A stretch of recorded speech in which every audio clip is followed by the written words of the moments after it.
ओम शांति। आज बाबा की 15 तारीख की मुरली है। शिव बाबा आज हमें कर्म, अकर्म और विकर्म की गुह्य गति समझाते हैं और अपने कर्मों पर ध्यान देते हुए सदैव हमारे पुण्य कर्म हो, पाप कर्म ना हो, सभी को सुख देने वाले कर्म हो, इस बात के प्रति अटेंशन खिंचवा रहे हैं। क्योंकि जैसे हमारे कर्म होंगे वैसा हमारा भाग्य भी होगा। तो इसीलिए संगम युग पर आकर के स्वयं भगवान द्वारा हम नेक कर्म, पुण्य कर्म करने की विधि सीखते हैं। बाबा सिखाते हैं कि बच्चे, इस समय आपकी बुद्धि कभी भी पुरानी दुनिया की तरफ या विकृतियों की तरफ नहीं जानी चाहिए। सदैव बुद्धि का योग हमारा एक शिव बाबा के साथ जुड़ा रहे। और बातों में बुद्धि जाएगी तो फिर बाबा से योग टूटेगा। फिर कर्मों में कर्म अच्छे बनते बनते फिर विकर्म बनने की संभावना रहती है। इसीलिए बाबा ने हमें ज्ञान और योग, ये दो बातें दी हुई है, सिखाई हुई है। जितना जितना ज्ञान में हम पढ़ाई अटेंशन से पढ़ेंगे तो बाबा कहे उतना एवर वेल्थी बनेंगे, क्योंकि ज्ञान से वेल्थ मिलती है। बाबा कहे बहुत सुखी बनेंगे, बहुत धनवान बनेंगे। आज के ये ज्ञान रत्न फिर भविष्य में एवर वेल्थी बना देंगे। और ऐसे ही जितना जितना हम योग करेंगे, बाबा कहे आप एवर हेल्दी बन जाएंगे, काया पवित्र हो जाएगी, निरोगी हो जाएगी, आयु लंबी होगी, कभी भी अकाले मृत्यु नहीं होगी। तो ऐसे बाबा कहे पवित्र जन्म राजाई घराने में बच्चों को मिलेगा। बाबा तो डिस्क्राइब कर रहे हैं कि बच्चे जन्म ही ऐसा होगा जो गोल्डन स्पून इन माउथ होगा। लेकिन इस प्रकार की प्रारब्ध बनाने का आधार वर्तमान समय का ज्ञान और योग। और इस ज्ञान और योग की राह में हम चाहते हैं हम तत्पर रहे। फिर माया भी नजर रखती है, माया भी सोचती है विघ्न डाले, वो भी परीक्षा लेने आ जाती है। तो बाबा कहे बच्चे, एक समय आपका ऐसी अवस्था बन जाएगी कि फिर माया पर भी सहज जीत पालोगे। क्योंकि जो ओरिजिनल है, उस चीज से हम जुड़ गए, उसको जीना सीख लिया, फिर और बातों में और चीजों की आकर्षण हमें आकर्षित कर ही नहीं सकती है। तो इस प्रकार से कैसे हमें ज्ञान से, योग से, पढ़ाई से अपनी ऊंच प्रारब्ध बनानी है, पाप कर्मों से बचना है, ये बाबा हमें आज सिखा रहे हैं। बाबा कहे जिनकी जैसी अवस्था होती है उसी ताकत से वो औरों को समझाते भी हैं। ज्ञान सुन करके सुनाना, ज्ञान समझ करके सुनाना और ज्ञान धारण करके सुनाना, तीनों ही लेवल्स में अंतर है। तो बाबा हमें सिखाते हैं कि बच्चे, जो ज्ञान बाबा द्वारा सुना है उसको धारण करो, धारणा स्वरूप से फिर अनेकों को सुनाओ भी। तो इस प्रकार की सेवा करने से भाग्य जो है वो बहुत ऊंचा बनेगा। अन्य आत्माओं की पालना कैसे करनी है वो भी बाबा ने सिखाया। बधाइयां देते रहो, उसके लिए क्या करो, बड़ी दिल रखो, रहम भाव रखो, दातापन की भावना रखो। जो भी आए उसमें विशेषता देखो और उस विशेषता के लिए उसको बधाई दो। तो बाबा कहे बधाई देने से ही बधाइयों के पात्र भी हम बन जाएंगे। और साथ साथ बाबा समस्याओं का समाधान करने के लिए रहस्य बताते कि वो है हमारा सरल स्वभाव। जितना जितना हमारे स्वभाव में सरलता होगी उतना उतना हर समस्या का समाधान मिल जाएगा। तो ऐसे आज बाबा की 15 तारीख की मुरली है।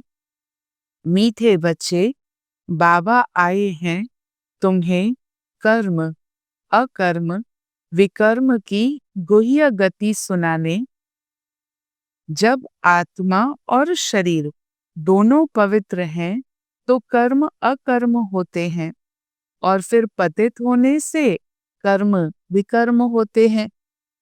दोनों की अंडरस्टैंडिंग हमें देखनी है। आत्मा की कनेक्शन, क्वालिटी, वाइब्रेशन कैसी है, उसकी छवि हमारे कर्म है। कर्मों से पता चल जाता। प्रश्न है, आत्मा पर जंक चढ़ने का कारण क्या है? कट चढ़ी हुई है, उसकी निशानी क्या है? दो चीजें, एक कारण, दूसरा निशानी। उत्तर है, कट चढ़ने का कारण है विकार। पतित बनने से ही कट चढ़ती है।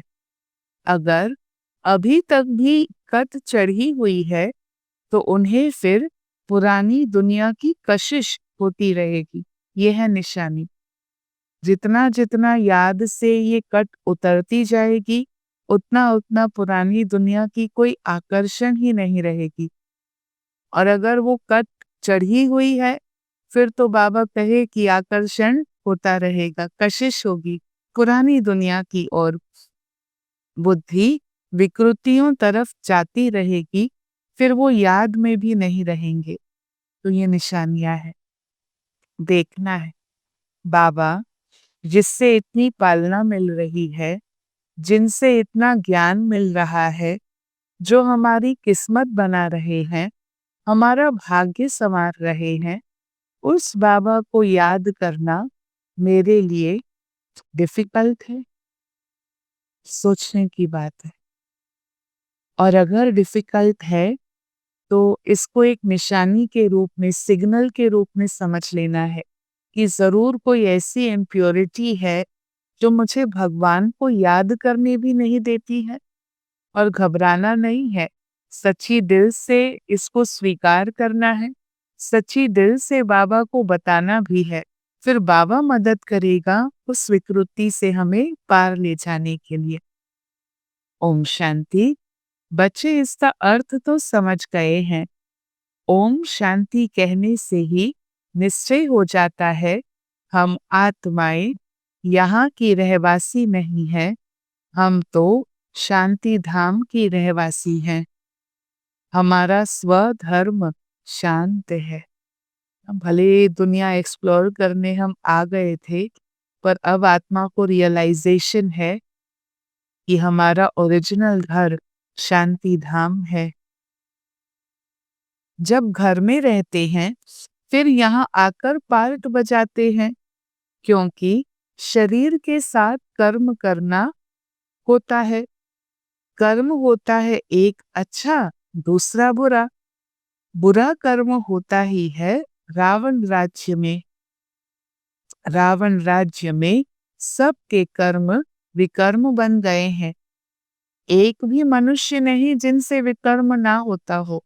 हाँ, सभी को ये असर है विकृतियों का, और इसीलिए जाने अनजाने, चाहे अनचाहे, कर्म जो है वो विकर्म बनते हैं। फिर पतित पावन को बुलाते हैं। जब तक वो नहीं आए, तब तक दुनिया पावन बन नहीं सकती है। यहाँ ये पतित पुरानी दुनिया है, इसीलिए पावन दुनिया को याद करते हैं। पावन दुनिया में जब जाएंगे तो पतित दुनिया को याद नहीं करेंगे। देखो, दुख है तो याद आती है सुख की दुनिया। सुख की दुनिया नेचुरल है, जैसी हमारे लिए लाइफ होनी चाहिए वास्तव में वैसी है, तो वहां जाकर फिर और कोई दुनिया याद आती ही नहीं है। वो दुनिया ही अलग है। पावन दुनिया में जाएंगे, फिर पतित दुनिया को याद नहीं करेंगे। हर एक चीज नई से फिर पुरानी होती है। दुनिया में, नई दुनिया में एक भी पतित हो न सके।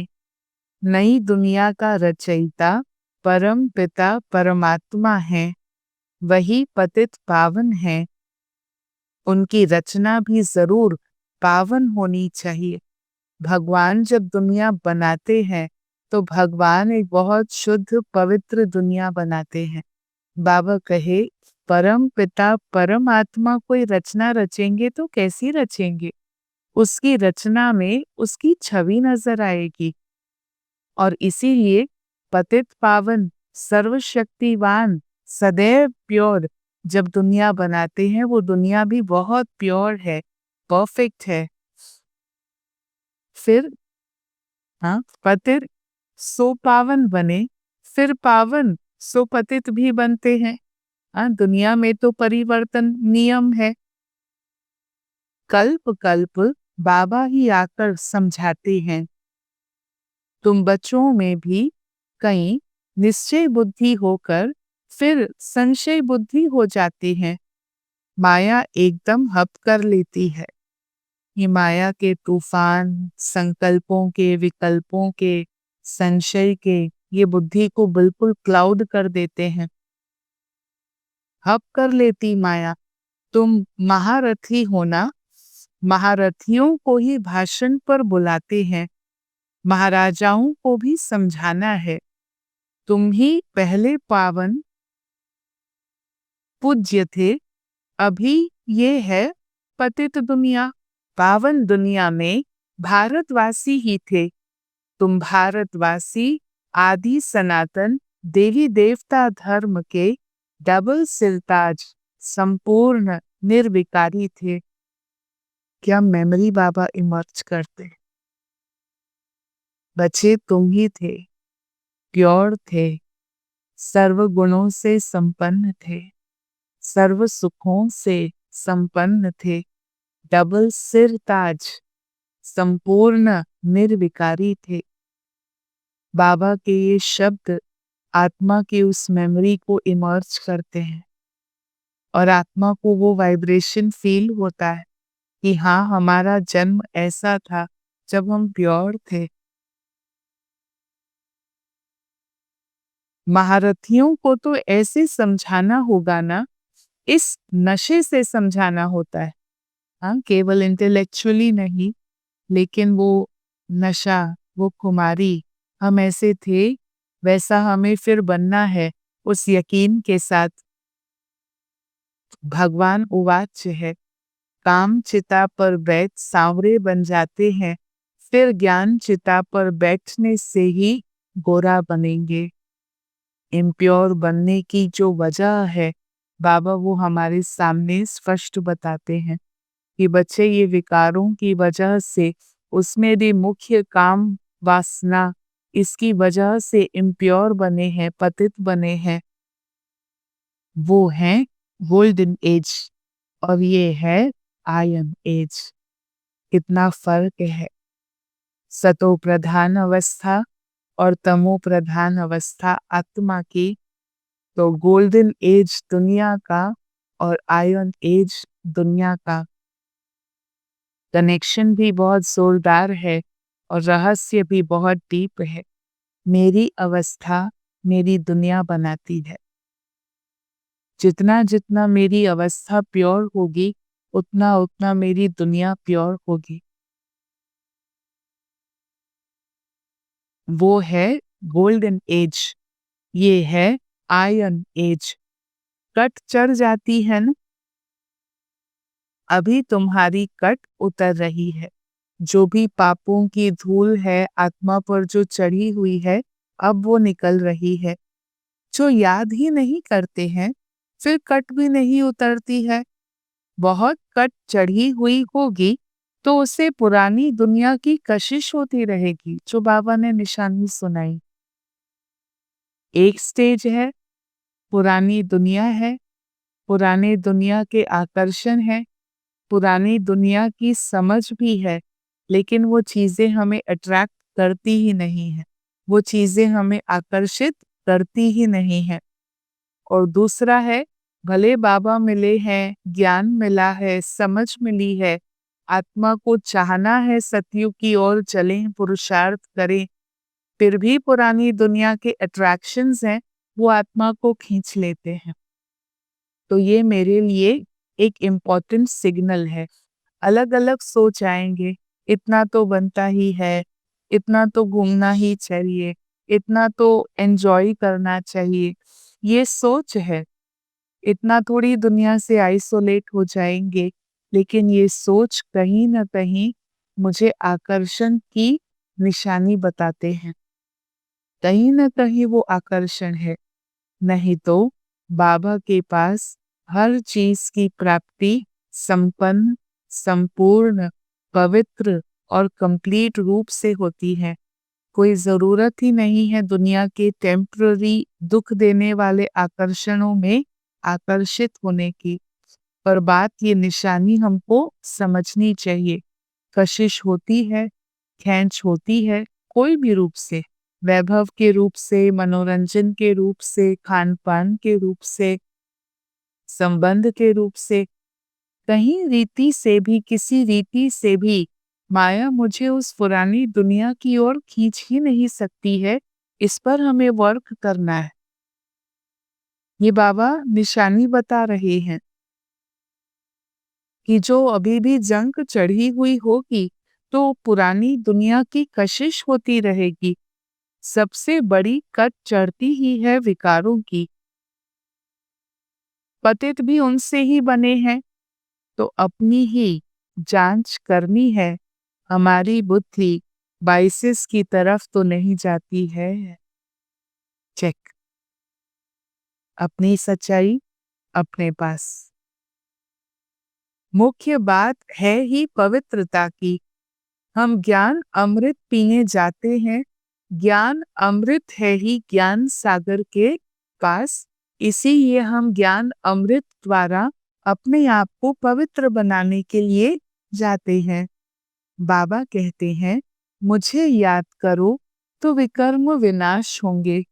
ये योग अग्नि है जिससे पतित से पावन बनेंगे। नॉलेज से धन मिलता है। अब बाबा रिलेशनशिप समझा रहे हैं। नॉलेज से धन मिलता है और योग से एवर हेल्थी, पवित्र, ज्ञान से एवर वेल्थी, धनवान बनते हैं। योगी की आयु हमेशा बड़ी होती है, भोगी की कम होती है। हाँ, योगी की आयु लंबी, भोगी की आयु कम होती है। श्री कृष्ण को भी योगेश्वर कहते हैं। तो कर्म, अकर्म, विकर्म की गति बाबा ने समझाई है। आधा कल्प है राम राज्य, आधा कल्प है रावण राज्य। तो विकारों के वश होना ये सबसे बड़ा पाप है ना। बाबा इसके प्रति हमें बहुत ही ध्यान खिंचवाते हैं। अब जबकि राम राज्य की ओर जाना है, तो रावण राज्य से जो भी लिया था वो सब कुछ इस रावण राज्य में छोड़ना भी होगा। तुम जानते हो, अभी रावण राज्य खत्म होता है, फिर हर एक आत्मा पवित्र बन जाती है। उसको कहा जाता है घर घर में सोजरा। तुम्हारी ज्योत जगी हुई है। ज्ञान का तीसरा नेत्र मिला है। बाबा कितना रिस्पेक्ट की नजर से हमसे बात करते हैं। आत्मा की ज्योत जगी हुई है, तुम्हें ज्ञान का तीसरा नेत्र मिला है। स्वयं भगवान जब हमें ऐसी बातें सुनाते हैं, तो ये बातें सुन करके आत्मा गौरव महसूस करती है। तुम्हारी ज्योत जगी हुई है, ज्ञान का तीसरा नेत्र मिला है। सतयुग में सब पवित्र ही रहते हैं, ये भी तुम अभी समझते हो। दूसरों को समझाने की भी बच्चों में नंबरवार ताकत रहती है। समझना और समझकर फिर समझाना, उसमें बाबा कहे ताकत नंबरवार रहती है। याद में भी नंबरवार रहते हैं। राजधानी कैसे स्थापन होती है, ये किसी की भी बुद्धि में नहीं होगा। तुम सेना होना जानते हो, याद के बल से पवित्र बनकर हम राजा रानी बन रहे हैं। फिर दूसरे जन्म में गोल्डन स्पून इन माउथ होगा। कमाल है भगवान की। एक जन्म नहीं, 21 जन्मों तक रिटर्न देते हैं। बाबा कहिए और वो भी कैसा? जन्म ही ऐसा होगा जो गोल्डन स्पून इन माउथ होगा। बड़ा इम्तिहान पास करने वाले मर्तबा भी बड़ा पाते हैं ना, तो हमने भी इस समय पर माया की बड़ी परीक्षाओं को पार किया है। तो बाबा कहे फिर भविष्य में आपका मर्तबा भी इतना ऊंचा होगा। फर्क पड़ता है ना, जितनी पढ़ाई उतना सुख है। ये भगवान पढ़ाते हैं। ये नशा चढ़ा हुआ रहना चाहिए। ताकत वाला माल मिलता है ना भगवान से, ये ज्ञान बहुत शक्तिशाली है। जैसे ही स्मृति ज्ञान की आती, आत्मा समर्थी अनुभव करती। ये भगवान पढ़ाते हैं। ये नशा चढ़ा हुआ रहना चाहिए। भगवान विगत ऐसा भगवान भगवती कौन बनाएंगे? तुम अभी पतित से पावन बन रहे हो, फिर जन्म जन्मांतर के लिए सुखी बन जाएंगे, ऊंच पद पाएंगे। देह अभिमान में आने से फिर ज्ञान का तीसरा नेत्र बंद हो जाता है। अटेंशन। भगवान से इतना मिला, अगर देह अभिमान में आए तो फिर ये तीसरा नेत्र बंद हो जाएगा। माया बड़ी जबरदस्त है। बाबा खुद कहते हैं बड़ी मेहनत है। मैं कितनी मेहनत करता हूँ ब्रह्मा बाबा के तन में आकर के। हम बाबा भी बच्चों को अंदाजा दिलाते हैं, बच्चे ऐसे ही नहीं, हम भी तुम पर मेहनत करते हैं। बाबा जो परम पवित्र हैं, ब्रह्मा बाबा के शरीर में आकर के रोज रोज हमारे लिए ये मुरली सुनाना, उवाच करना मेहनत है। लेकिन कहीं समझकर फिर कह देते हैं, ऐसे थोड़ी ही हो सकता कि शिव बाबा आकर पढ़ाते हैं। हम नहीं मानते। हर आत्मा की अपनी मान्यता। हाँ, कई होंगे जो महसूस करेंगे कि ये कोई मनुष्य आत्मा का ज्ञान हो ही नहीं सकता। ये केवल और केवल निराकार परमात्मा का ही ज्ञान है। और ये भी होना संभव है कि किसी को हो कि नहीं, जब तक शिव बाबा दिखाई नहीं देते हम मानेंगे नहीं। तो कहते हैं ब्रह्मा बाबा के तन में शिव बाबा आकर पढ़ाते हैं, हम नहीं मानते हैं। ऐसे भी बोल देते हैं कि जैसे ये तो चालाकी है, लेकिन जो ऑथेंटिक है वो तो अनुभव होता है ना।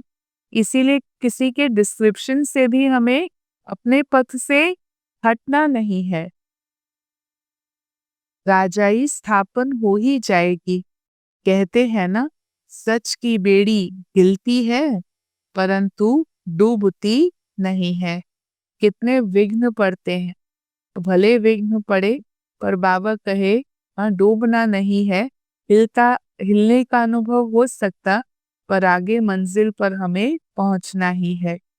अच्छा, मीठे मीठे सिकी लधे नूरे रत्न श्याम से सुंदर बनने वाली आत्माओं के प्रति माता पिता बाप दादा का दिल व जान सिक व प्रेम से याद, प्यार और गुड मॉर्निंग। रूहानी बाप की रूहानी बच्चों को नमस्ते। हम रूहानी बच्चों की रूहानी बाप को नमस्ते। ऐसा नूरे रत्न बनाने वाले बाबा को दिल से नमस्ते। फिर आज की मुरली से बाबा का वरदान है, श्रेष्ठ पालना की विधि द्वारा वृद्धि करने वाले सर्व की बधाइयों के पात्र भव। संगम युग बधाइयों से ही वृद्धि पाने का युग है। बाबा की परिवार की बधाइयों से ही आप बच्चे पल रहे हो। बधाइयों से ही नाचते गाते पलते उड़ते जा रहे हो। ये पालना भी वंडरफुल है, बधाइयों की पालना। तो आप बच्चे भी बड़ी दिल से, क्या क्या चाहिए देखो बधाई देने के लिए।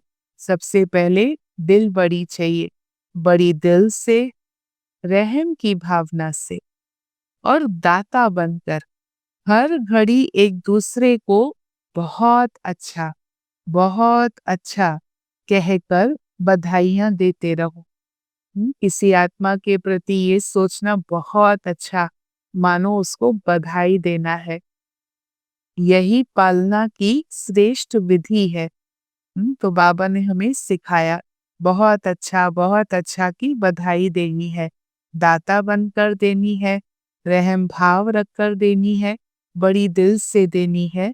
यही पालना की श्रेष्ठ विधि है। इस विधि से सर्व की पालना करते रहो तो बधाइयों के पात्र बन जाएंगे। स्लोगन है, अपना सरल स्वभाव बना लो, यही समाधान स्वरूप बनने की सहज विधि है। स्वभाव में सरलता तो ऑटोमेटिकली हर समस्या का समाधान नेचुरल सहज निकल आता है। मेहनत नहीं करनी पड़ती, बहुत इजी होता। स्वभाव इजी बनाना, अटेंशन इस पर देना है। ओम शांति।